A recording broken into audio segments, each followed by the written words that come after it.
Okay.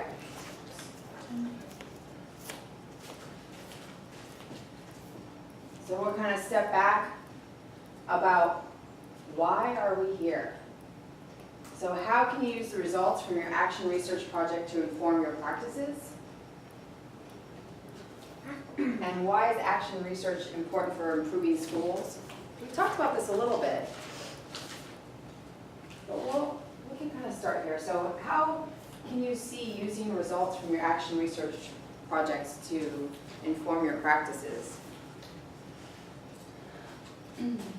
How? Something had a positive outcome, the student would use it again and again to replicate that positive outcome in whatever class they're teaching. So if you have a positive outcome, you'd want to replicate it again and again. And maybe even improve it. And improve upon it and keep researching it. Adjusting lesson plans, but also, sharing and collaborating with others. So adjusting it for you, but also having evidence to go collaborate with others to show them. Well, even if you have not ideal results, you still might want to replicate the study and see if you get the same not ideal results. Right, and replication is important to make sure that under these circumstances, it does or does not work, and to make sure to verify those findings. So why is action research important for improving schools? The more you know. The more we know. Provides evidence or some basis to go off of why you should improve it. So evidence versus a lot of times we end up using in my heart, I know it's true, and we're just making gut-based decisions. But when we use action research, then we've got that evidence. And I think this is an important kind of place to start. And today is really going to be about internal validity. And this is really important because if you're going to make those important decisions, you need to be sure that it is your independent variable and your independent variable only that's impacting your dependent variable and not something else. So in order to know that you have valid results, you have to have internal validity. And if you're going to do these things like make these decisions, and if you're going to go and convince all the other fourth grade teachers to do something, then you need a strong research design that has good internal validity, or else you're wasting your time and you're wasting all the other fourth grade teachers' time doing this. Okay. So internal validity of a study relies on the researcher's ability to rule out factors other than the intervention as possible causes of changes in the dependent variable. Right? So you want to rule everything else. It's only your dependent variable that produce those results. It's nothing else. Okay. Okay. And as it says, if we're going to make statements of causality, it's my dependent variable that caused this, then you have to have really strong internal validity. Okay. Okay. So there's a couple different things that we can do to improve our internal validity.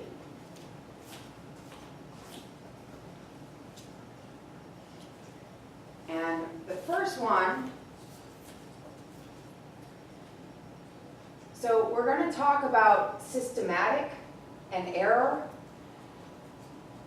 If it's systematic, so systematic in this standpoint is if we want to see if the dependent variable impacts the independent variable, then we want to make sure that one group is not getting an approximation. We don't want our control group to be getting an approximation of our dependent variable, because then we can't see it as clearly. So in terms of improving internal validity, we want to make the groups as different as possible in regard to the intervention. So what this would mean is that you don't want your control group to be getting a similar intervention unless you're comparing the two interventions. But you don't want there to be something else that's helping them. So let's say you're trying to see if this reading intervention program is going to work well. And then it turns out that half of your control group goes to this after-school program, and they're using a very similar reading intervention program in the after-school group. Well, then you're not going to be able to tell if it was your dependent variable made a difference or not, because half of the control group was essentially getting the intervention too. Does that make sense? You want to have a clear treatment and control. There's that. You want to minimize error variance, reduce the difference between the participants. We've talked about this, about how we want our control group and our treatment group to be as similar as possible, right? And so we want to reduce the difference between our control group and our treatment groups. And we want them to be equal on, particularly on those variables that we think matter. And how do we do that most often? Sampling. So in our sampling, what do we do to reduce or minimize the error variance or the difference between our control group and our treatment group? Random sampling? We do random sampling. The idea that all these factors that might influence outcomes will get randomly spread across the two groups. And then control extraneous variance. Manipulate the environment to maximize the controls. And this is where I was saying something about, like with my made-up example, that if you've got other reading interventions going on, but you're not tracking them, or if you've got some other things that could possibly be influencing this, you want to try to control for those as much as possible, right? In essence, you want your control group and your treatment group to be the exact same in everything that they're experiencing, except for your intervention.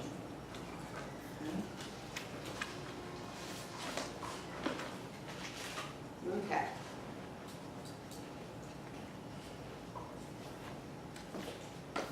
So we talked, about this. So we want to focus on controlling extraneous factors or confounding factors, and identify threats, and then either delete or reduce threats to validity through our research design. Which again, the whole reason we have research designs is to control for internal validity, right? That's why we're doing this. And we talked about that because when we have our independent variable, whatever that is, so I've been talking about reading comprehension as an independent variable. Humans, right, we've got a lot of things that are impacting us every day. So when you think about all the factors that influence reading comprehension, what are some of them? Socioeconomic. So there might be some SES. What else impacts? Time on task. Time on task, yep. So time on topic is a big one. Like how much have they been exposed to reading instruction? What else impacts your reading comprehension? What's happening at home, Right, yep, regardless of SES. yeah. Yes, turmoil can happen everywhere. Right? And then there's the day-to-day things like you're hungry, or you didn't sleep last night, you forgot your glasses, all of those things that can influence it. So humans, right, we've got a lot of factors that are operating on us at all times. So there's a lot of things that could impact our independent variables. And that's why we need these really strong research designs. Okay. So when we think about internal validity, if you're reading a study and you want to look at it crucially, some things you want to think about is what could have caused these findings? What could have influenced the results besides the intervention? What are alternate hypotheses for the results? Which is another way of kind of saying that.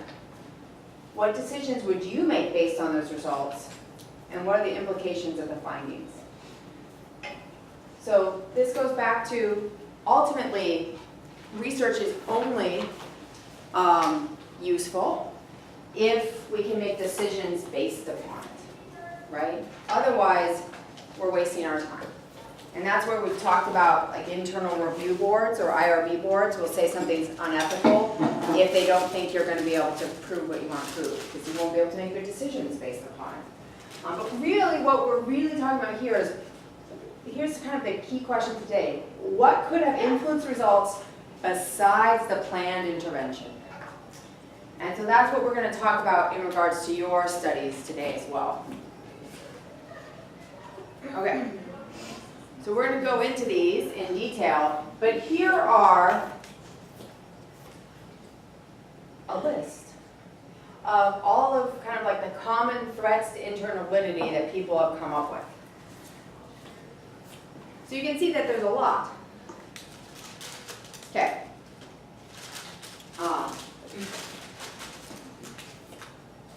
So here are some threats to internal validity, and we'll kind of go through them, and you can kind of come up with some examples as well, and then we'll apply them to your studies. So history, events that occur that influence the observed effects.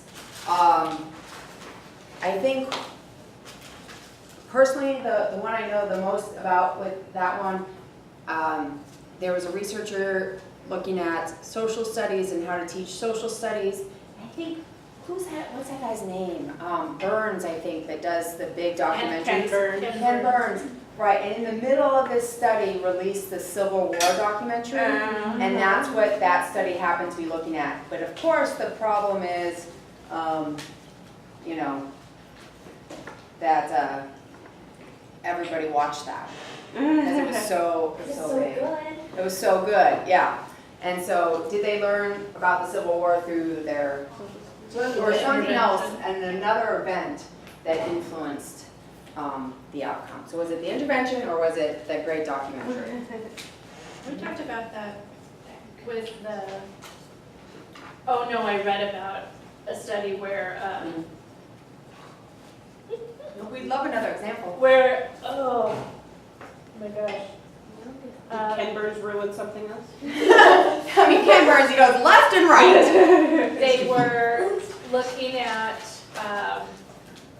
attitudes and behaviors about math, and then this study was published that said that boys basically had a math gene and girls didn't in the middle of their study. And so they got to have interviews before that article was released and after, and then asked the parents, did you see the article or not? And see what the differences were, so that the parents who had read this article saying that boys had a math gene then perceived their child, then their male child, as better, and if it was a girl, perceived it as math was less useful for them. So it like happened in the middle of this study. So in the middle of the study, another article comes out, and sometimes those get really widely published. They're on, you know, Good Morning America. How is and that then- ethical? Well, because nobody knows what other studies people are doing, right? I guess, but like, how did a study like that get approved? Or was that not a study, was that just what I feel it in my heart, so I'm gonna write an article No, about it? I think what it was another more biased, less good internal validity study that completely ignored social issues impacting gender roles when it came to academics and math Well, specifically. and this is a really good point, because sometimes it is the validity of your study, but the other thing is how we interpret those results. And how much we want to, you know, do those. I remember I was watching, you know, one of those morning shows, and you know, just like what conclusions we start drawing from these things and how these things can get blown up. And they were talking about beets, and they were talking about how vegetables that grow underground have more sugar in them, right? And then all of a sudden they're starting to creep to this idea that Americans are like overweight and getting too much sugar from beets, right? Like I don't think they're like, it's like, so we should never eat beets again? You know, like it was kind of like going in this direction a little bit, and I'm kind of exaggerating for effect, but all of a sudden, you know, okay, so maybe beets do have more sugar than other vegetables. That's probably true, but do we think the obesity epidemic in America are because people are eating too many vegetables that were grown underground? Should we never have another beet again? Like, no, I mean, it's McDonald's and other things that probably have, you know, Twinkies, you know, like there's all these things that are so much worse for you, right? That we probably could all, you know, somewhat cut out of our diet before we lay off the beets, right? And even though beets might be, you know, a sweeter vegetable, they probably also have some other things, but it goes back to what we do with the results. And are we over it? What? There's a funny John Oliver segment on scientific studies, actually, about internal validity and scientific studies. I think I remember for a while ago making fun these kind of morning show studies that Right. come out like chocolates is good for da da da da da da, or eggs are gonna kill you, that kind of. Right, and it's like, it's not at 5, right? You should never have another peach again in your life. You know, tune in, and you know, and and it's probably a little exaggerated to that. Maturation, psychological, physical changes that influence observed results.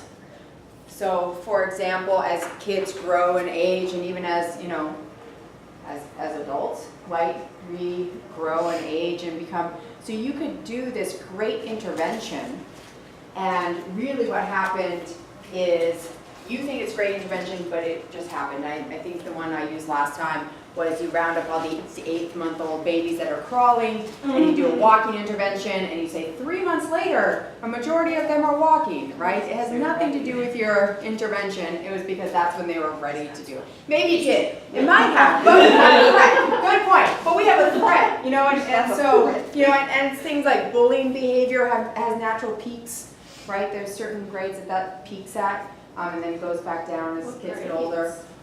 It's like that 4 to 7, 4th to 7th grade, you know, upper grade school, middle school, but by the end of high school, bullying is not as prevalent, that same. So people will start maturing a little bit. And so you don't know if it's your study or just that students got a little older and wiser and those types of things. Sometimes it's your testing, so somehow your pre-test influenced your post-test. And this can be difficult, especially because humans, right? We change. Let's say you give me a body image questionnaire, because that was, you know, some things that we've been talking about, right? And so you give me a body image questionnaire that asks me some questions that really make me think and reflect, right? Then you give me a body image questionnaire at the end, and in the meantime, I wasn't part of an intervention or anything. I might have been part of the control group, but just you having me fill out that body questionnaire to begin with, I did a lot of reflecting, and then I decided that, you know, maybe being bigger is not that big a deal. And a couple hundred years ago, my dad would have gotten at least 100 head of cattle for me because I didn't go down the farm. And so it's just, you know, wrong time, wrong, you know, century kind of a deal. And I come to the conclusion at the end, right? It's not my genes that are fatally flawed or me that's fatally flawed. I'm just in the wrong environment. And then you give me the questionnaire again, and I've had this transformation, not because of your intervention, but because you asked me those questions in the beginning, and I did my own growth on them because they influenced me. So that would be an example of how sometimes what we do pre impacts post. And I think there's a couple of you that have, you know, things that are like that. It can be more simple that just you gave me that fraction test, and then I thought, oh, I don't like how I did. I'm going to study fractions a little bit more. And I just do that on my own. That would be a pre-test, post-test. Or I just learned how to take the test better, right? We've all had times, like if this is the very first time I've ever bubbled in one of those bubbles, maybe I mess up, and the second time I do it, I'm just better at it. So those might be some testing things. Any other examples that you can think of? For our own individual experiments, or just an experiment in general? Just, you know, in general. Or it can be your experience about how the act of measuring and the act of testing. Also, what you're looking for and what the environment of your time is. That's one of my favorite things to do is to look up old experiments that came to wrong answers with brilliant conclusions from wrong answers. They asked the wrong questions and they got a brilliant answer that was no reflection on reality, but it was a very well thought out response to a criteria that they had set up. Like in Victorian times, if you went to bed with socks, you might overheat your heart and then you'd have liver problems. So just all these things where it was studied and thought out, or our ovaries would explode if we did math, that kind of stuff. It's just these things that were constructs that made sense at the time in their environment. So the environment you swim in, like if I went and I talked to a bunch of people, let's say, who are super conservative, extremely intelligent, extremely articulate people, my views might be more conservative after having talked to them because that's the environment I was inhabiting for a space. Or the same with a liberal. It's just, it's the environment you are in the way that the construct is set up, your thought world at the time has a serious influence on what your experiment answer is going to be. Right, and especially, if we're going to talk about it systematically influencing your study, let's say you were doing an optimism questionnaire and you happen to give it on 9/11, let's say, right? Like that's when you were scheduled to give it, and then this horrendous thing happens, and then you give your optimism questionnaire, and people are feeling. And I That's think just, What? people not even, history. Well, it is, but I was That an also event's thinking happening. about, like, an event happening, a lot of times history is thinking about an event that would influence the outcome versus influence the measurement. But I was kind of trying to think of, because sometimes we're in a different state than we are. And so sometimes, like, we're just in a bad mood. So if you gave me a body image questionnaire when I was already in a bad mood, I might do it a little differently than, hey, it's a beautiful sunny day out. I just had my favorite lunch. I might answer questions, like the same person would answer questions very differently. well, I was thinking of, that like don't think about pink elephants. And all of a sudden, because there's that test and it had questions and the language, all of a sudden now I see that stuff everywhere. Kind of like you said, it's Right, not right. reflecting, but even without the personal reflection, just the awareness of having been asked. Right, and just like you said, you say don't think about pink elephants and then you see them everywhere. Or it's kind of like you say, oh, that's an unusual name, and then you meet like 5 people with that name. Or, we were buying cars not that long ago, and then all of a sudden you're paying way more attention to cars, and then you see that car everywhere. When you've never noticed that car before, and now it's like, there's one, and there's one. Yeah, because you've primed yourself to think about that. So instrumentation, changes in the measurement tool. Who's funding the experiments? There's a big problem in the pharmaceutical industry where actually the companies will fund the experiment, and then the data somehow seems to be geared more towards this is great rather than this might be problematic. And there's, I think, a huge bias in what gets studied most. So the more information can be out there concerning certain topics which have gotten more funding, and there might be another topic that's equally important, but it hasn't gotten the funding, and it's not. I hate to use that word, but what my grandma would call like a sexy topic. Like he's in the sciences. It's just not the topic that's hot at the moment where everybody wants to experiment in. Sorry, that's terrible language, but No, it's true because there are things that are more attractive and exciting, and we want to study this, and then we don't always want to study. And it is true that things that can generate patents and money are going to be. So if you had a natural remedy versus one that can be patented and sold, where's the money for the research going to go? So that definitely is a problem. Okay, so let's identify some threats. A 10th grade biology teacher institutes a new approach to the teaching of one-celled animal life based on a series of 7-minute single concept films. Prior to starting the new unit, she develops a test covering the material and administers it to her class before and after the unit, noting with satisfaction a dramatic improvement in her pupils. Testing. Her pupils on the test. So we've got testing. What else?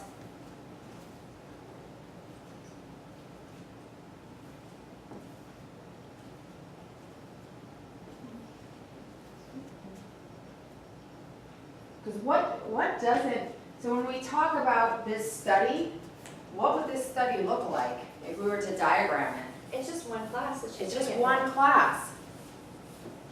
So it'd be before and after the. Yeah, so we would have our measurement, then our treatment, and then our measurement. But we don't have a control group. So it could be almost any of those things. There could be a little bit of maturation in there. How long is your units? I don't know. They could have had a great, Ken Burns could have done a science documentary and ruined it all. And we don't know because we don't have a control group. Okay. So some others, statistical regression, scores move towards the mean.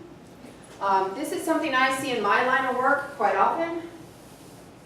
I'll give you a brief thing. So regression towards the mean was originally studied with heights. And it was heights of sons and fathers. And what they found is if you had a really short dad, you were most likely to be taller than he was. And if you had a really tall dad, you were most likely to be shorter than he was. And that was the first regression towards the mean that we kind of looked at. And the idea, if you're familiar with the normal curve, it's not the most beautiful normal curve I've ever driven, but the idea is that if you're way out here on the tails, the chance of being way out here is just like 2%, right? To be a couple standard deviations above or below the mean, most likely you're not there. You've got a much better chance of being here. In testing, these tails can be hard to measure because we don't usually have that many items that are 2-3 standard deviations above the mean. And we don't have that many items on tests that are 2 standard deviations below the mean because most of our items target where most of our students are. And if we're trying to use testing to kind of group students, once you're out here, we don't really care that much. All we know is you're way out there, right? And if you're way down here, we go, well, we already kind of know where you are, so we're not going to have a lot of items out there. But the idea that if you do score 2 or 3 standard deviations above the mean, the idea is that probably part of what happened is there's measurement error, right? There's always measurement error. And if you're way out there on one of those tails, most likely what happened is you got really lucky. Maybe you guessed on 3 of them and you got all 3 right. That happens sometimes, right? Or maybe, I know I was just doing a test with a student, she's like, oh, we're studying this right now, right? You just happen to study this. Or your older brother just happened to come home and tell you about something. Or you were just, guessing and it happened like I was saying. And then way down here, maybe this is one of those times that you didn't eat breakfast and you guessed on 3 of them and you got all 3 wrong. So what typically happens is that if you're way out here, chances are next time you're going to be closer to the mean. It's also true in human events. You've heard of things like the Sports Illustrated curse or whatever. Have you heard of that? So the Sports Illustrated curse is that teams will get on the cover of Sports Illustrated and then they lose their next game, right? But part of that could just be regression towards the mean. Because when we look at these games, and I don't know how often you watch basketball or different things, but the number of basketball games that are within 10 points are quite a bit, right? There are a lot of games that are played out there where those 2 teams, one team won, but they were pretty evenly matched. And if 1 or 2 things would have gone differently in that game, right, the other team would have won. Especially when it gets down to it, which is why in basketball it's like the best, why they play multiple games and it's the best out of 7. It's because if you play just one game, it could be that one person trips at one point in time, and that's the difference between the games, right? So the Sports Illustrated curse is probably more like regression towards the mean. This team that was really good also got that foul called, also didn't have somebody go out on injury, also whatever, and so they won 5 games in a row, but part of that's luck, right? Especially those close games. Part of that is just luck. One ball could have been 2 millimeters the other way, and the whole game would have been different. And so the Sports Illustrator curse can also be kind of regression toward the mean. But it's just good to know in education that if you see somebody with a really low or a really high score, chances are there's some error around that. And the next time that they're tested, it's not that the next time that they're tested, if you score right here, the next time you tested, you're not going to be here, right? That's way too much error. But you might be here, right? And if you test out here, the next time you test it, you might be here. So they'll be in the right range, but their scores might just be a little overinflated. The other analogy that is not approved by anybody that comes into my head is, have you watched Meet the Fockers, where not the first one, but the second one, where everything goes right for them, they hit all the green lights, and then they get to the airport and they get upgraded to first class. So that would be an experience like here. And then the whole rest of the movie, where everything goes wrong for him that possibly could, would be like an experience that you would have that kind of pushed you out here. So that's not, there's no statistician that would probably agree with that analogy, but that's kind of what pops into my head. So that's regression towards the mean. Is there's error in all measurement, and those that are measured at the tails, there's probably a lot of other factors going into that than just the construct you were measuring. This is a huge one, differential selection. Participants are differentially selected into groups. We've talked about this one quite a bit. What's an example of this? Like if you're studying reading comprehension and random selection just happens to put a lot of kids with higher reading comprehension in one of the groups. More IEPs or Now, probably not as much random selection, but or just because you only have the pre-selected classrooms. right. You just, like Mrs. Jones' class just happens to have started out with then. Now, it could happen with random selection, but this is much more likely a threat if you're using intact groups.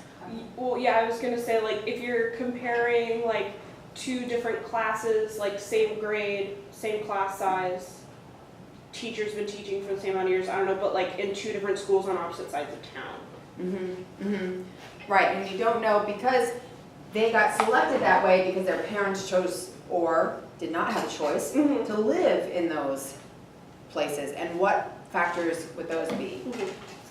Going back and using groups that have already been formed, like those that have cancer and those that don't get cancer, and then trying to compare and see what's different. There might be something else that's different about those groups. And so this is a big one for us, because we always want to, if we can't randomly assign, we need to double check about those groups. Attrition, participants differentially drop out of the study. So this is true for long-term studies.